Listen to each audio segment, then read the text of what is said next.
In the community detection chapter, we have already discussed simple measures, simple ways of detecting clusters. For example, we discussed all these node centric measures like k-key, k-clique, k-clan, k-club.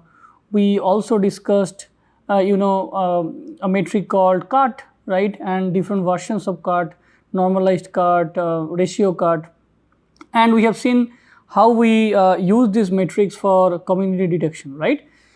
So today we will discuss another such metric called modularity, which is, I think, by far one of the best metrics that people use for community detection, and this is widely studied across different networks, different areas of research, and so on. Okay, so this metric is kind of a E equals to mc square in the domain of network science. Okay, so history. So modularity metric was proposed by Mark Newman. He is a English American scientist, a faculty, a professor at University of Michigan, and he proposed this method in 2006, which was published in PNAS, which is one of the top journals. And before that, before the proposition of modularity, people generally used to use cliques, different versions of cliques. People also used conductance, cut ratio, this kind of measures. But this turned out to be statistically significant metric. You can detect modularity. You can use modularity for detecting quality community structure, right, across different types of networks. So as the name suggests, modularity, it was basically motivated by the term module. So module is basically community or cluster. Okay, and what does it indicate? The term modularity, the quality, I mean the quantity, the kind of quantity that this modularity expresses, this basically indicates the quality of a community structure. I mean, let's assume that you have an algorithm to detect community structure. You have already detected it using the algorithm, and you want to measure the quality of this community structure, whether the community structure is at all good or not. So how do we evaluate it? So modularity was initially proposed to evaluate a community structure, and later people used this metric for detection as well. So we will first discuss this metric. We will try to understand that given a community structure, how the modularity metric can give you the quality of a community structure, and then we will see how we can use this metric for community detection from the scratch. Okay. So what's the philosophy behind this metric? So basically the philosophy is that random network, random graph does not have any community structure. We discussed what is random graph in chapter 3. Where we discussed different types of network measures. We all discussed ER model, random graph model, and we also discussed that how this random graph is basically formed. You choose a pair of nodes, you toss a coin. If the coin is head, for example, right, you connect these two nodes, otherwise you do not connect. Okay, so there is no preferential attachment as such. There is no homophily as such, due to which these two nodes are connected, okay, in a random network. So the idea is that in a random network, there should not be any community structure, okay, and given a network, once you identify communities in some ways, right, let's say you have identified, let's say you have identified, right, you have identified this as a community. Okay, what we will see what is the random configuration or random random counterpart of this particular community, meaning that if you had drawn this network using random graph model, what would have been the quality of this group, okay, and how the existing network, the existing community differs from the community that you could have detected from a random network. And the higher this difference, the better the quality of the community structure. Okay, I will quantify each and everything one by one. So basically the idea is that you basically measure the actual number of edges within a group, within a community which has already been detected, and what would be the expected number of edges within the group if the network had been constructed using a random graph model. Okay. So we define something called a null model, which is basically a random graph model, right. So we define a null model, and using the null model we draw a random counterpart of the original graph, and then we quantify the expected number of edges within this community, within this group, and then we see how these two quantities are different, the actual number of edges and the expected number of edges. Okay. All right. So let's now try to first understand how do we create this random graph, right. So remember, when we create the random graph, we want that a property of a graph should be preserved. Let's assume that this is a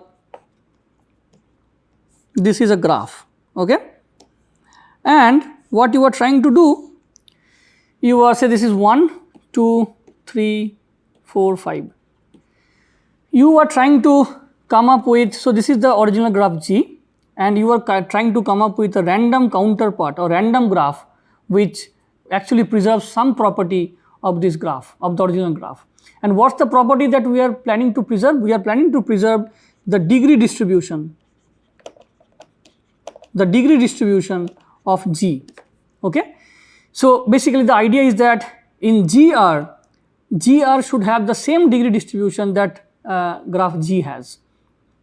Okay. So then how do you draw the what's the easiest way to make sure that in the random graph the degree distribution will be preserved? If I make sure that the degree of each node will remain same, right. Say this is 1, 2, 3, 4, 5. If I make sure that say say node 2 in graph G has degree 2. If I make sure that in a random graph node 2 will also have degree 2, node 3 will also have degree 2, node 5 will have degree 3, node 4 will have degree 2, and node 1 will have degree 1, then the degree distribution will remain same. Okay. But you also need to remember that GR is a random graph. It is basically generated using random graph model. So how do you do that? So we define something called configuration model, configuration model, right, or null model. Okay. And what's the, how do you connect these nodes? How do you connect nodes in GR? What you do, we actually break each edge in the original graph into two parts. Okay. So let's say this is your edge, 1, 5 is an edge, right. I will break it into two parts, this one and this one. I break it at the middle. Okay.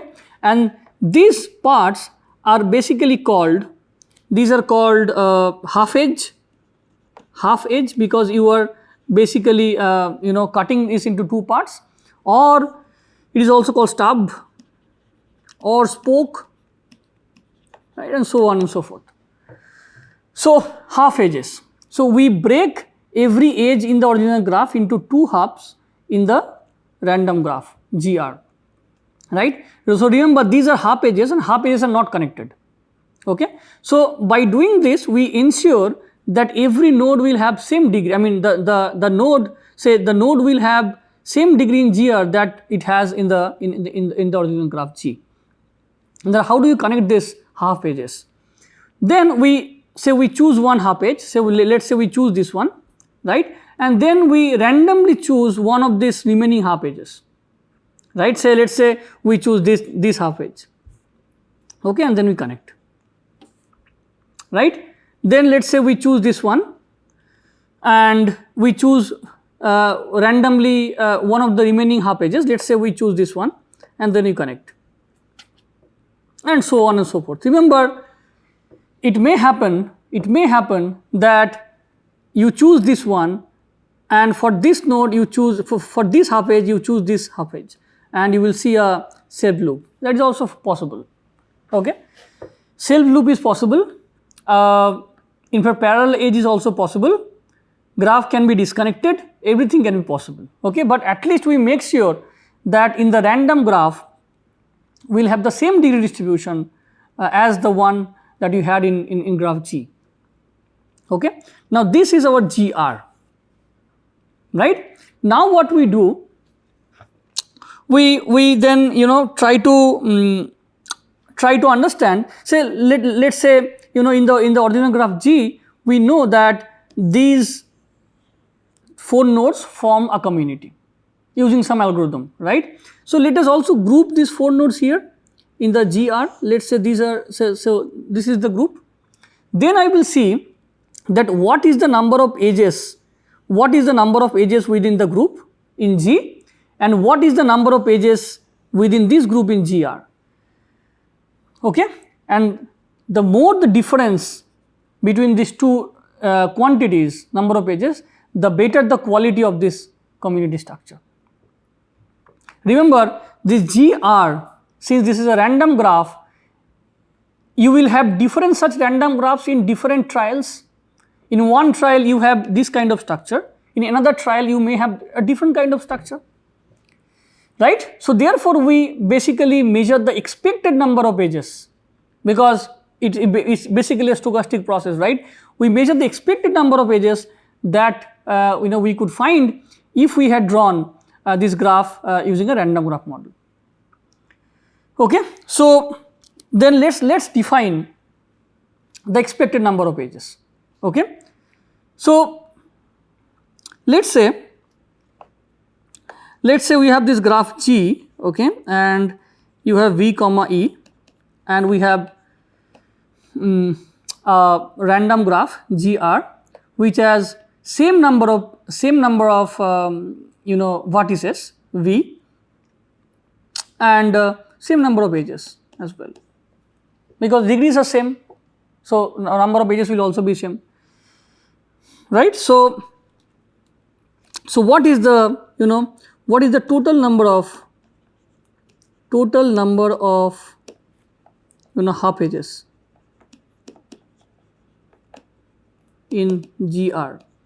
So total number of half edges, if we denote it by L, this is essentially sum of degrees of all the nodes here, right.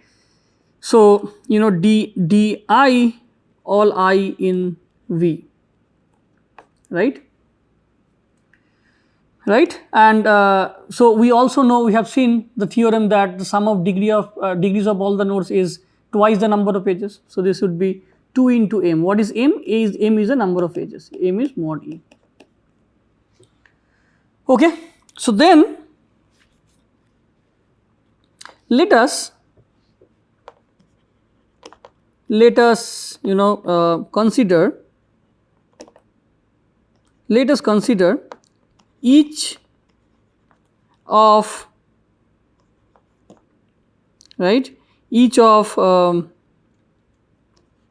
di half edges. What is di? Di is the degree of node I. Okay, di is the degree of node I. So di, so node I has di number of half edges, right. Let us denote this half edges as say 1, 2, 3 dot di.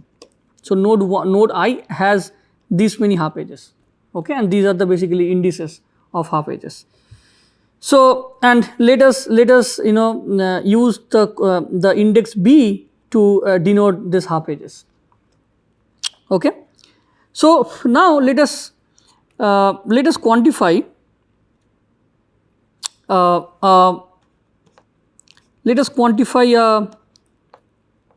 quantity which is called IB I comma j. What is this? This is basically, so this is called indicator. This is called indicator variable, right. This is called indicator variable. The value of this would be 1 if, so B is one such half edge, right, one such half edge of I, okay. If the bth half edge is connected to any one of the half edges of J. So, let us say this is I, you have di number of half edges and one such half edge is B, okay, and you have J. J also has some half edges.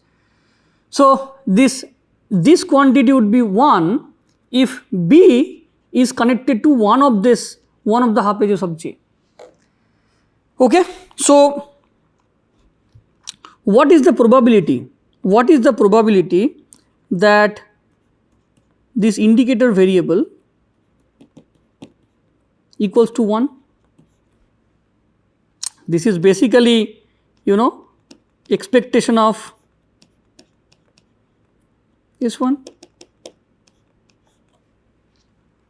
expectation of this one. So, so now let's try to understand. So, this is how do we quantify this expectation? So, this is basically saying that this B, what is the probability that B will be connected to any of this J, any of the half edges of J. So, remember the degree of J is dj, right. Since B can be connected to one of these D half edges, or it can be connected to the other half edges present in the graph. So, how many half edges are there? There are 2m number of half edges, right. And if I just ignore this one because I am calculating for this half edge. So, what is the remaining half edges present? 2m minus 1. So, out of 2m minus 1, if any of, if I out of 2m minus 1, if this half edge B is connected to one of this dj half edges, then we will get the probability this will be 1. So, the probability would be dj by 2m minus 1. This is the total possibilities and this is the possibilities, dj is the possibilities for which this I indicator variable would be 1. This is the probability, right. Now, what is the total number of, and remember if this is 1, then meaning that this will be connected to this one, okay. Now, there are other half edges also, right. So, what is the total number of, so remember these two half edges will form a full edge, right. So, what is the total number of full edges between I and J? Now, this is one case, we have other such cases, right. So, total number of full edges, remember all these things are calculated in the expected sense, okay. Total number of full edges we will denote it by J I, capital J I, right, between I and J would be J I is, what is this? This is basically summation of I B I j, right, for all B equals to 1 to di. So, for each such B, for each such half edge of node I will check whether this is 1 or not. So, number of ones, right, number of ones will basically tell you the number of full edges between I and J. Say between this and this is 1, say between this and this is not 1, right. So, number of such ones will be the total number of edges, full edges between I and J. How do you quantify, how do you measure this? So, this is total number, okay. So, in the expected sense, what is the expected number of full edges between I and J? This would be expectation of this one, okay. So, this would be expectation of this one, okay. and so this would be so we can take this summation outside. Let us take the summation outside, b from 1 to di, expectation of ib I comma j. Okay, so what is this value? So b1 to di, what is this value? This we have already calculated. This is this one. This is dj by 2m minus 1. Okay. Now note here is this quantity is independent of b. So we can take this thing outside.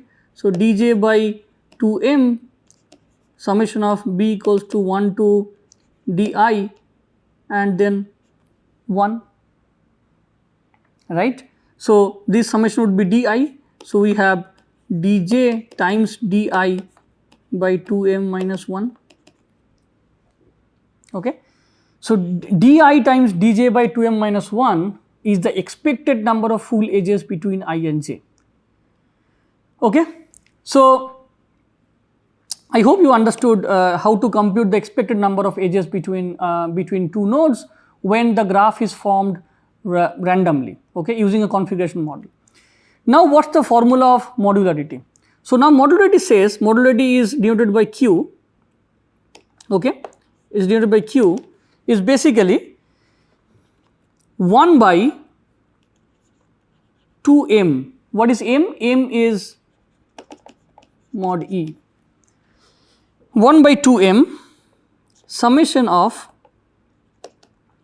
I comma j, which is basically v comma v, meaning you basically take all pairs of nodes in the graph, right. We have this graph G which is v comma e, okay. Aij, what is Aij? Aij is the entry in the adjacency matrix, I comma jth entry of the adjacency matrix. So if Aij equals to 1, meaning that I and j are connected in the original graph, right. So this is the actual number of edges between I and j. In a graph which does not have multi edges, this would always be 1 or 0, okay. This is the actual number of edges between I and j. And what's the expected number of edges between I and j? We have already calculated, di times dj by 2m. 2m minus 1 is basically same as 2m when m tends to infinity for a large graph, okay. So this is the modularity, but remember, so far we have not considered the community information. What I have said earlier, that given a community structure C, right, given a community structure C, I will check whether, you know, within the community how nodes are connected. I mean, what's the actual number of edges within the community of the original graph, and what is the expected number of edges within the same community in the random graph, right. So in this metric we have not considered the community information, so we need to consider that. So we then we add another indicator variable delta, right, delta. So this is times delta ci comma cj. What is this delta? Delta I, say delta xy, delta is basically an indicator, again kind of an indicator variable. If x equals to y, this would be 1, otherwise 0. And what is ci? Ci is the community of node I. What is cj? Cj is the community of node j, and this is multiplied by this quantity. What does it mean? It means that I will only consider this quantity when Ci and Cj are same, meaning that I and j belong to the same community. So if I and j belong to the same community, I will compute this metric, okay. So for a particular community, I will take all pairs of nodes, right. I will take all pairs of nodes in that community and then I will measure this one. So this is modularity, okay. So you actually can make it even concrete. So far this is this is based on all pairs of nodes and so on and so forth, we can even make it little concrete by redefining it in a different manner. So, let us try to understand what I am trying to say. So, let us define another thing. Let us define. So, let us assume that there is mod C number of communities, total number of communities, total number of communities that have been detected is mod C. Okay. So, if it is the case, then if I denote all such communities by I is the index, right, and delta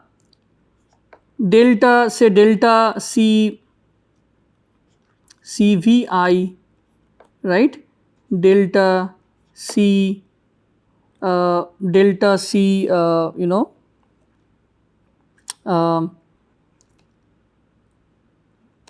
WI. What does it mean? It means that for a particular pair of nodes VW, right, I will check all the communities. Remember, this is for disjoint communities. Okay, so a node can be a part of only one community.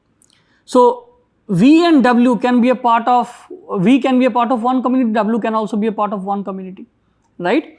So if I check for all the communities, for all the mod C number of communities, I check whether node V belongs to the community and node W belongs to the community. This will only return. This will return 1. This will return either 1 or 0. This will return 1 when V and W belong to the same community. When both V and W belong to I. This should not be greater than 1, although it is summation, but it should not be greater than 1. Why? Because B can only belong to one community, W can only belong to one community.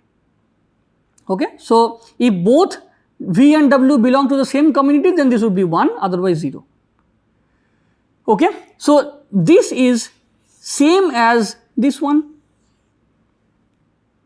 This also returns 1 or 0 when I and J belong to the same community. This will also return 1 or 0 if V and W belong to the same community. Okay? So, what I am doing here, I am actually replacing, okay, I am replacing this, okay, the remaining part will remain same, di dj by 2m, right, and then we will have summation, okay,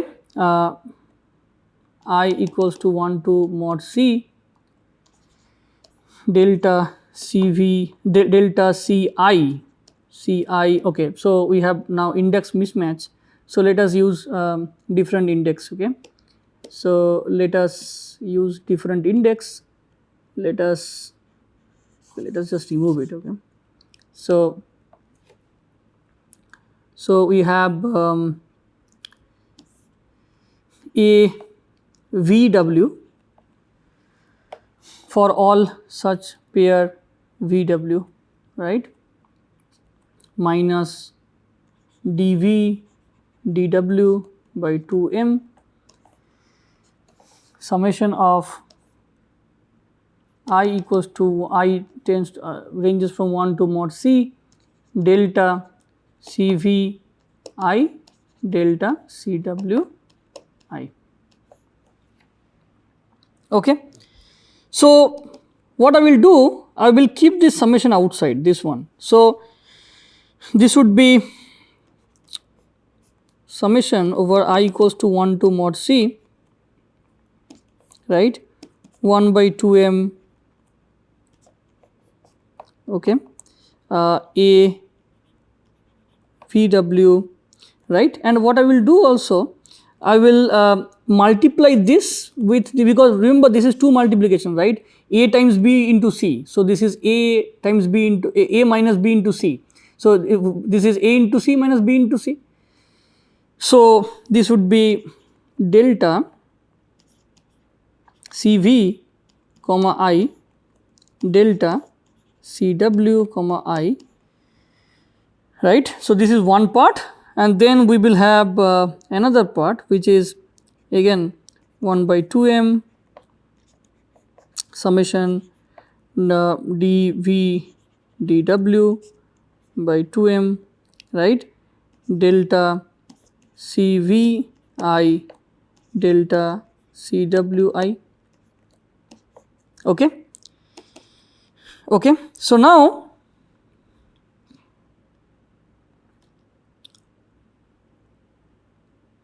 right. So now think about it.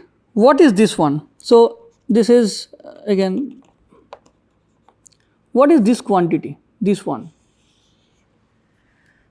So it is basically saying that you just focus on this part, okay. So AVW, which is the adjacency matrix in value. So when this would be 1, meaning both V and W belong to the same community, I will only consider AIs in that case, AVWs in that case. So this is basically total number of edges in community I. Think about it. There is a total number of edges within the community I, and right.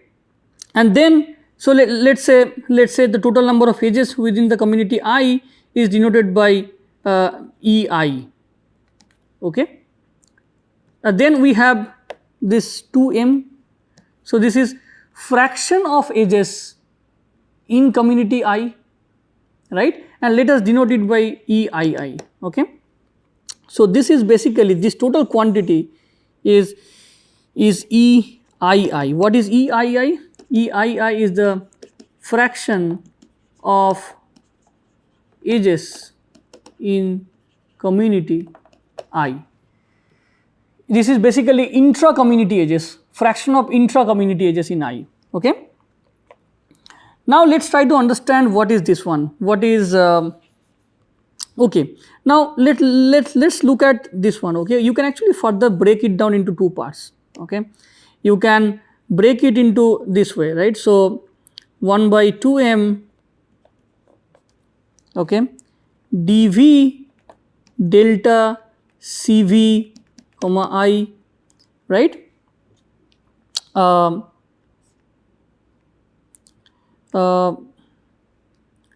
So this will not be 2m, right, or this will be 2m. So we have 2m. Okay, that is fine. This is 2m. Okay. All right. We already have a 2m outside, right? Okay. So dV delta CVI and dW delta CWI. So what is dV delta CVI? So it basically says that if V belongs to community I will take the degree, and this is sum over all the vertices. So in a community, let us take a node V, and if this, since V belongs to the community I basically take the degree, and I basically take the sum of all the degrees within the community. Okay. So this is sum of all the degrees within the community, and this is also same, sum of degrees of all the nodes in the community, sum of degrees of all the nodes in the community. So if I denote AI as the sum, and we also have this 2m, right. So 2m is a, so basically this is sum of degrees of all nodes in I divided by 2m. This is just a fraction, normalization fraction, and we denote this AI as this one. Okay. So this would be AI, this would also be AI. So the final formula is I equals to 1 to mod C EII minus AI square. Okay. Now this AI is basically a fraction, a normalized version of the sum of degrees of all the nodes in the community. And what is this? This is the total number of, this is again fraction of intra-community edges with respect to community I. So, this is again a concrete version of the modularity. Okay. Now, this is node centric definition. We take all pairs of nodes, and this is community centric definition, because we take a particular community I, and then we measure the intra community edges and sum of degrees of all the nodes in that community. Okay.